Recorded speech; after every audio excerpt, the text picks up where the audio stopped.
जैसे 3D बहुत बहुत ही ज़रूरी होती है। जैसे पहला डी डिटर्मिनेशन, दूसरा डी डेडिकेशन और तीसरा डी डिवोशन।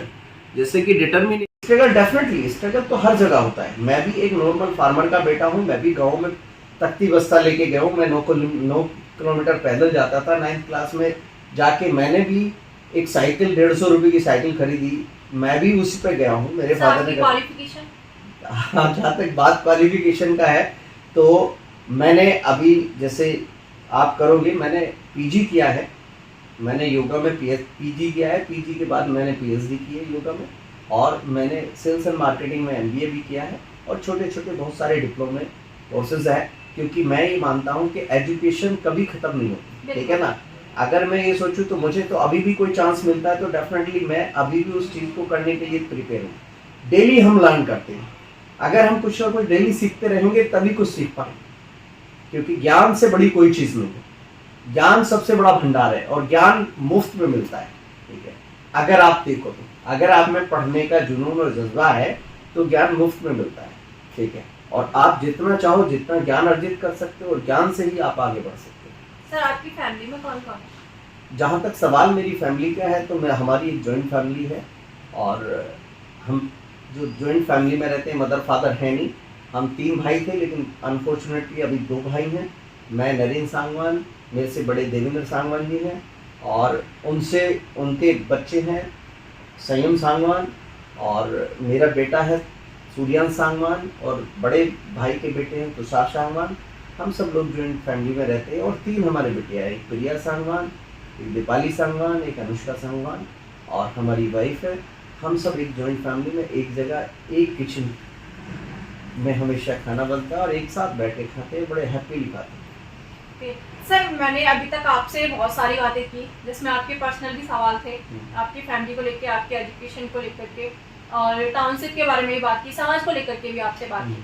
अभी आपको पीआर भारत मीडिया के दर्शक देख रहे हैं, आप ऐसी कोई खास बात अलीगढ़ के लिए या फिर अलीगढ़ से बाहर वालों के लिए या आज के युवा वर्ग के लिए जो आप कुछ बताना चाहते हैं, कोई एक बार आप उनको बताइए जो सुनना चाहते हैं और आपको देख भी रहे हैं। मेरा ये मानना है कि आज की जो युवा पीढ़ी है, अगर वो थोड़ा सा पेशेंस से चले और थोड़ा मेहनत पे ज़्यादा ध्यान दे। तो पीआर भारत मीडिया के दर्शक आपको देख रहे हैं, और मैं चाहती हूँ कि आपको देख रहे हैं, सुन रहे हैं, तो आप कुछ उनको ऐसा बताएं जिससे कि उनको भी लगे कि हाँ जी, सांगवान जी से बात हुई और उन्होंने कुछ हमें अच्छी चीज़ें बताई। बहुत अच्छी बात है। पीआर भारत मीडिया जो हमारे यहाँ पे सांगवान सिटी में आए और इस तरह के क्वेश्चन उन्होंने किए, तो मैं आज के जो हमारे युवा वर्ग के जितने भी हमारे युवा साथी हैं, उनसे सब यही अनुरोध करना चाहूँगा कि लाइफ में, जीवन में कभी भी हताश और निराश ना हो, अपना पेशेंस ना खोएं।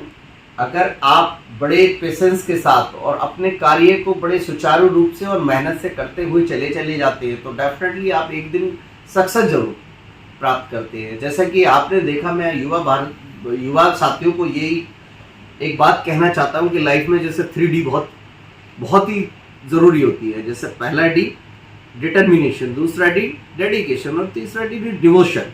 जैसे कि डिटर्मिनेशन की मैं बात करूं तो एक दृढ़ निश्चय होना चाहिए कि मुझे लाइफ में करना क्या टारगेट करना है, किस तरह का मेरे अचीवमेंट होने चाहिए। वो एक डिटर्मिनेशन है, एक निश्चित सुनिश्चित करें कि मुझे क्या बनना है, क्या करना है, क्या नहीं करना है। दूसरा डी डेडिकेशन, उसके प्रति आपको लग जाना है कि मैं ये अपना लक्ष्य कैसे प्राप्त करूंगा। उसके पीछे आपको मेहनत करनी है, आपको लगन के साथ लगना है, और आपको सोर्सेज जुटाने हैं। डेफिनेटली आप जब जो है डेडिकेशन के साथ लगेंगे तो उस चीज़ को, उस लक्ष्य को अचीव करेंगे। तीसरा डी जो आता है वो डिवोशन। Devotion means passionate. अगर किसी भी कार्य के प्रति आप पैशनेट हो जाते हैं, डेफिनेटली वो कार्य एक दिन आप बहुत अच्छे तरीके से, बड़े सुचारू रूप से आप कर पाते हैं। उसमें डेफिनेटली कुछ ना उस कार्य में एक अच्छी सफलता आप प्राप्त करते हैं, बुलंदियों पर जाते हैं आप। और जैसा कि आप जानते हैं कि लाइफ के अंदर, मैंने कहा, हताश निराश नहीं होना चाहिए।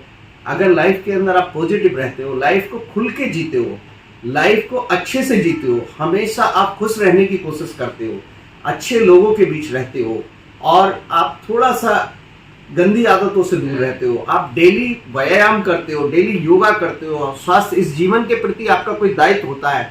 आप इस जीवन के प्रति और इस स्वास्थ्य के प्रति भगवान ने इतना अमूल्य आपको शरीर दिया है इसके लिए कम से कम सुबह सुबह आप 1 घंटा निकालते हैं, अच्छा व्यायाम करते हैं, स्वस्थ रहते हैं, क्योंकि जब स्वस्थ शरीर में ही अच्छा स्वस्थ मस्तिष्क रहता है, और जब स्वस्थ मस्तिष्क होगा, स्वस्थ माइंड होगा, तो डेफिनेटली जो वर्क होगा वो भी बहुत अच्छे तरीके का होगा।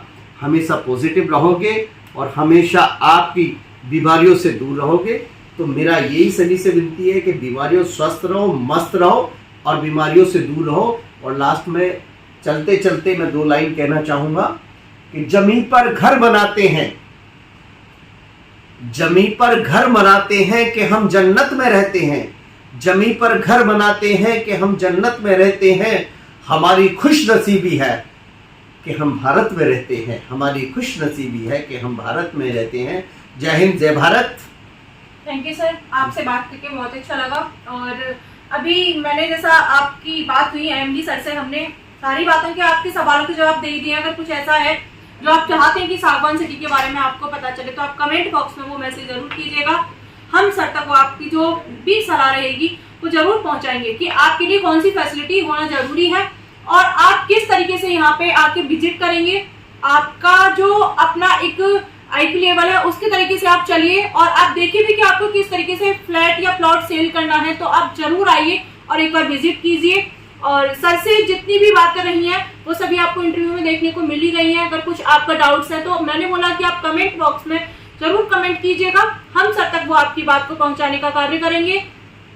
और जितनी भी टाउनशिप की क्वालिटी है वो आपको नेक्स्ट पार्ट में मैं दिखाऊंगी कि यहाँ पे क्या क्या सुविधा अवेलेबल है, किस तरीके से टाउनशिप बना हुआ है। सारी एक एक चीज आपको नेक्स्ट पार्ट में देखने को मिलेगी। बने रहिए वीडियो के एंड तक। मिलते हैं आपसे नेक्स्ट वीडियो।